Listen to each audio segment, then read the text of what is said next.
अस्सलाम वालेकुम स्टूडेंट्स। आज हम chapter number 2 first year physics का आगाज़ कर रहे हैं और इस वीडियो में आपको बहुत सारे एमसीक्यूज और शॉर्ट क्वेश्चन के ट्रिप मिलेंगे, तो आप लोगों ने इसको तवज्जो से सुनना है। हमारा जो पहला बेसिक टॉपिक है उसकी हम हेडिंग लिख रहे हैं स्केलर वर्सेस वेक्टर। आप लोग जानते हैं कि ऐसी तमाम क्वांटिटीज़ जिनकी हम मेजरमेंट कर सकें उनको हम बोलते हैं फिजिकल क्वांटिटीज़। फॉर एग्जांपल, अगर हम बात करते हैं कि एक शख्स जिसको किसी ने मारा और वो 2-3 किलो रोया, अब वीपिंग के साथ या हंसने के साथ हम 2 किलो लगाएंगे तो ये एक ऑड सी बात है। तो जज्बात को कभी भी मेजर नहीं किया जा सकता। लेकिन अगर हम बोलेंगे कि करंट हमने मालूम किया या 2 किलो माल्टे, 2 kg ऑरेंज, या हम कह सकते हैं 2 kg राइस या 3 मीटर क्लॉथ, ये तमाम की तमाम वो एग्जाम्पल हैं जिनकी हम पैमाइश कर सकते हैं। और ऐसी तमाम क्वांटिटीज़ जिनकी हम पैमाइश कर सकते हैं उनका नाम होता है जी फिजिकल क्वांटिटीज़। तो एक तो ये बात आपने समझ लेनी है। सेकंड नंबर पे अब हम फिजिकल क्वांटिटीज़ को डिफ्रेंशिएट करेंगे on the basis of direction.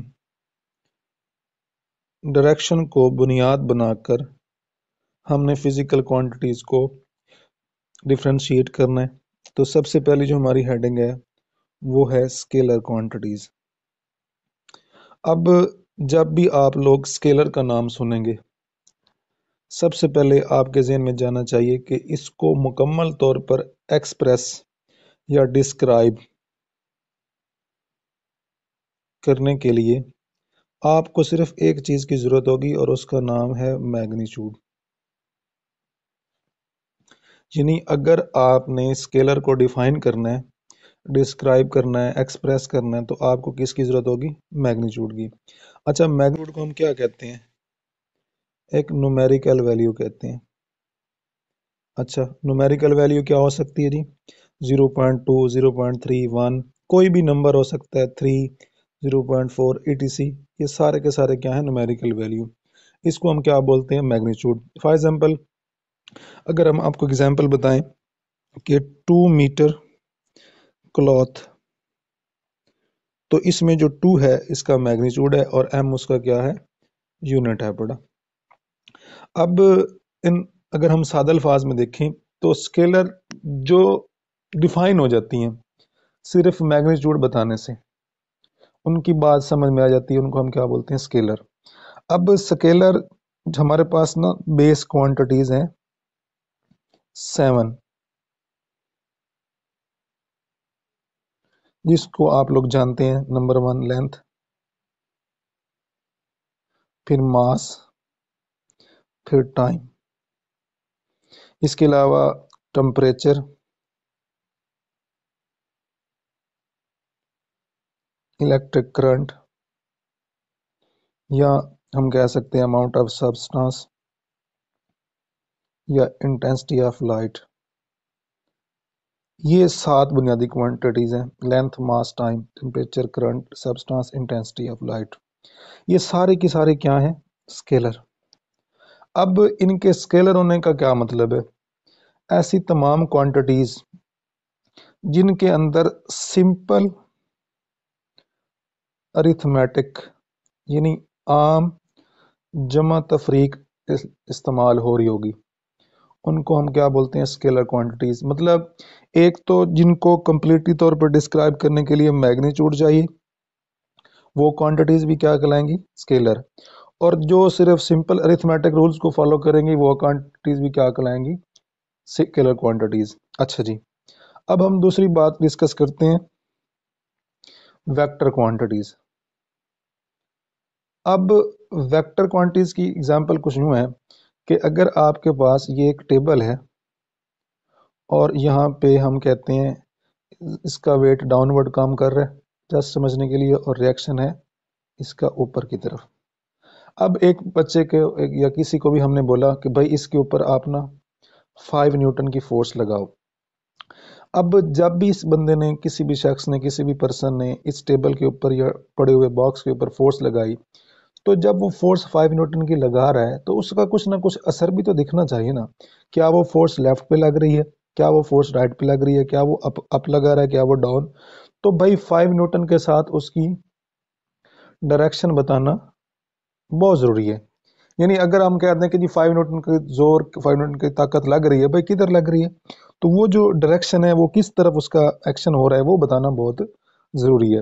तो ऐसी तमाम क्वांटिटीज जिनमें मैग्नीट्यूड के साथ डायरेक्शन भी इन्वॉल्व हो जाए, उन तमाम क्वांटिटीज को हम क्या बोलते हैं जी? Vector quantities. अच्छा, इसकी बहुत सारी एग्जांपल है। जिस तरह के 7 जो बेसिक हैं वो तो स्केलर हो गई। अब जितनी भी ड्राइव हैं उनमें कुछ स्केलर होंगी और कुछ क्या होंगी? वेक्टर। अब हमने एक असूल सीखा कि स्केलर और वेक्टर में क्या फर्क है। तो स्केलर में जस्ट मैग्नीट्यूड और वेक्टर में दो चीजें। तो यहाँ पे एक आपको बात याद रखनी है कि which one is more informative, more informative, यानी किसके पास मालूमात ज़्यादा है। अब हमें जो स्केलर क्वांटिटीज है वो जस्ट मैग्नीट्यूड बता रही है, और जो वेक्टर है वो हमें दो चीज़ें बता रही है, मैग्नीट्यूड भी और डायरेक्शन भी। तो वेक्टर क्वांटिटीज जो है उसके पास इंफॉर्मेशन ज़्यादा है। सेकंड नंबर पे आपको ये याद रखना है कि स्केलर को वेक्टर से कौन सी चीज़ डिफ्रेंशिएट करती है। तो भाई इसके अंदर डायरेक्शन ही एक ऐसा फैक्टर है जो स्केलर को वेक्टर से जुदा करता है। अब स्केलर को जमा करने के जो असूल हैं या उसको जो फॉलो अप कर रहे हैं या जो उसके अंदर लागू होते हैं वो हैं सिंपल अरिथमेटिक। अब वेक्टर के अपने रूल्स हैं। इसके अंदर अगर आप एडिशन की भी बात करो तो यहाँ पे इन्वॉल्व हो जाता है head to tail rule, head to tail rule. तो यहाँ पे बात समझ आई कि वेक्टर और स्केलर के जो रूल्स हैं वो आपस में मैच नहीं होते। अगर वो मैच नहीं होते तो हम यहाँ पे एक नतीजा निकाल चुके हैं कि scalar and vectors both are different physical quantities। अच्छा जी, अगर ये दोनों डिफरेंट फिजिकल क्वांटिटीज हैं तो क्या इनकी नेचर भी मैच होती है? बिल्कुल नहीं। ये बात याद रखने की है कि स्केलर को जमा करने के अपने रूल्स हैं जिसको हम सिंपल अरिथमेटिक कहते हैं, और वेक्टर के लिए अगर जमा भी की बात की भी करें तो हेड टू टेल रूल। तो इसके अपने रूल्स हैं। इसका मतलब ये कभी एक दूसरे के में ऐड नहीं हो सकते। तो यहाँ पे आपने एक असूल बना लिया कि जी scalar can not added to vector. बात समझ आ गई कि स्केलर कभी भी वेक्टर में ऐड नहीं हो सकता। अच्छा, अगर ऐड नहीं हो सकता तो उसकी क्या रीजन है? पहली रीजन तो उसकी ये है भाई कि नेचर डिफरेंट है। अच्छा, नेचर डिफरेंट है, वो कैसे नेचर डिफरेंट है? स्केलर के पास होता है मैग्नीट्यूड, स्केलर के पास क्या होता है? मैग्नीट्यूड। और वेक्टर के पास कितनी चीजें होती हैं? दो चीजें। तो हम यहाँ पे लिख देते हैं वेक्टर के पास है जी नंबर 1 मैग्नीट्यूड प्लस डायरेक्शन। अब ये तो यहां तक क्लियर हो गया कि scalar can not be added to vector quantities. एक तो ये कंसेप्ट हो गया। दूसरा, जीरो और नल वेक्टर। अब देखें, जीरो को हम मान चुके हैं कि ये एक स्केलर नंबर है, और नल वेक्टर के साथ हमने लफ्ज वेक्टर का बोल दिया है, तो ये भी आपस में add can not be added. ये भी एक दूसरे के साथ ऐड नहीं हो सकते। वही रीजन बताएंगे कि जीरो जो स्केलर नंबर है जस्ट मैग्नीट्यूड इसके साथ अटैच है, और वेक्टर के पास दो चीजें होती हैं और जिनकी नेचर चेंज हो वो कभी भी आपस में ऐड नहीं हो सकते। आपने देखा होगा कि फॉर एग्जांपल अगर हम 2x में 3x भी ऐड करें तो इसका जवाब आएगा 5x। लेकिन जब आप 2x में 2y जमा करेंगे, y एक अलग वेरिएबल है, x तो इसको ऐड एज इट करेंगे, इसका जवाब 5x भी नहीं आ सकता और 5y भी नहीं आ सकता। लिहाजा सिमिलर जो एक नेचर की चीजें होती हैं वो आपस में ऐड हो सकती हैं। तो स्केलर और वेक्टर डिफरेंट क्वांटिटीज हैं, इसलिए एक दूसरे के साथ ऐड नहीं हो सकती। सेकंड नंबर पे आपने देख लिया कि स्केलर कभी भी वेक्टर में ऐड नहीं हो सकता, और जीरो और नल वेक्टर भी एक अलग अलग चीजें हैं, तो ये भी ऐड नहीं हो सकते। पेपरों में इस तरह का सवाल भी आता है, फॉर एग्जाम्पल मैं कहता हूँ जी 4a और 4i हैट। अब आई हैट जो है ये एक वेक्टर का सिंबल है, यूनिट वेक्टर इसको बोलते हैं, और 4a जस्ट मैग्नीट्यूड को शो कर रहा है। तो क्या ये भी ऐड हो सकते हैं? बिल्कुल नहीं। अब ये एक स्केलर क्वांटिटीज है और ये क्या है? वेक्टर। और हमने पढ़ा है कि scalar vector are different in nature and they can not be added. तो ये स्टूडेंट्स हम डिस्कस करने वाले हैं comparison of equal vector with parallel, anti parallel vector. तो इसकी अगर हम डिस्कशन करें, सबसे पहले हम बात करते हैं इक्वल वेक्टर की, जो हमारी पहली हेडिंग है। हम बात करते हैं जी इक्वल वेक्टर की। तो जब भी लफ्ज इक्वल का आपने सुनना है, आपके जहन में एक बात आनी चाहिए कि कोई भी चीज हम कहते हैं कि ये उसके इक्वल है, तो उसका मतलब है कि सेकंड चीज भी होगी, अकेली एक चीज किसी के भी इक्वल नहीं होती। तो अगर आपने किसी को किसी दूसरी चीज के इक्वल करना है, तो लफ्ज दूसरी चीज यानी second body, second object, second thing आपने कंसीडर करनी है।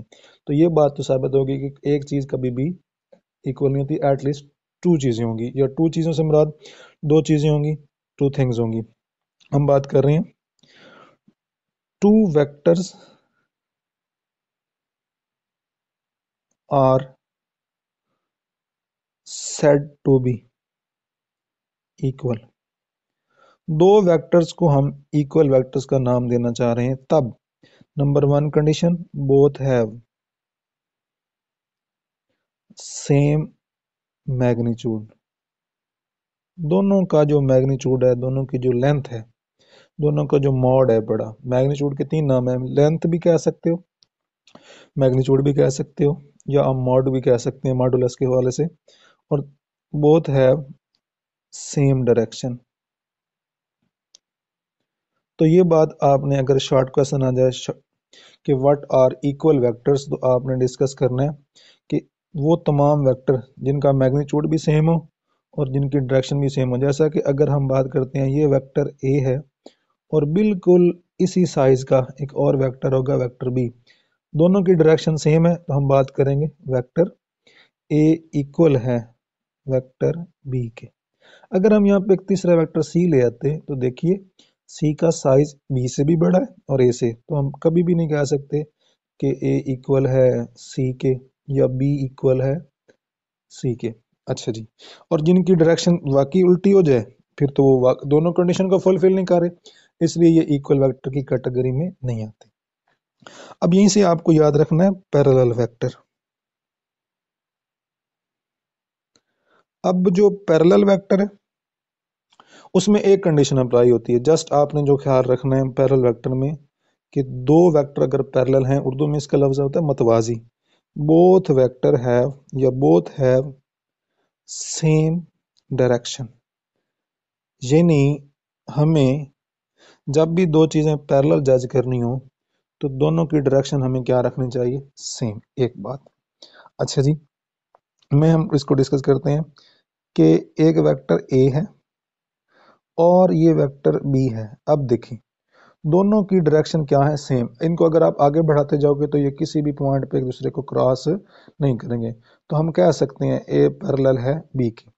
अगर आप ऊपर वाली एग्जांपल देखें तो यहाँ पे भी ए पैरेलल है बी के, तो हम कह सकते हैं कि हर इक्वल वेक्टर, एवरी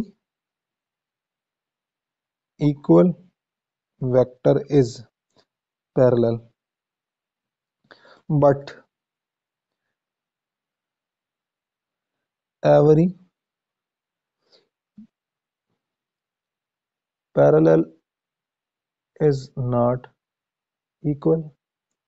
तो हर पैरेलल इक्वल नहीं होता, लेकिन हर इक्वल वेक्टर जो होता है वो आपस में हर पैरेलल भी होते हैं। अच्छा जी, यहाँ पे जो याद रखना है कि जो पैरेलल है वो उसकी कहलाता है ओरिएंटेशन।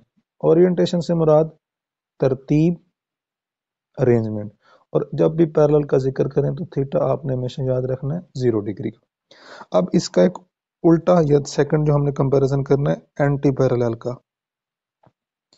अब एंटी पैरेलल का जब भी लफ्ज सुनेंगे तो बोथ है एंटी उल्टा, तो यहाँ पे लफ्ज आएगा अपोजिट डायरेक्शन। यहाँ पे क्या लफ्ज आएगा अपोजिट डायरेक्शन। तो हमने यहाँ पे लफ्ज अपोजिट ऐड किया।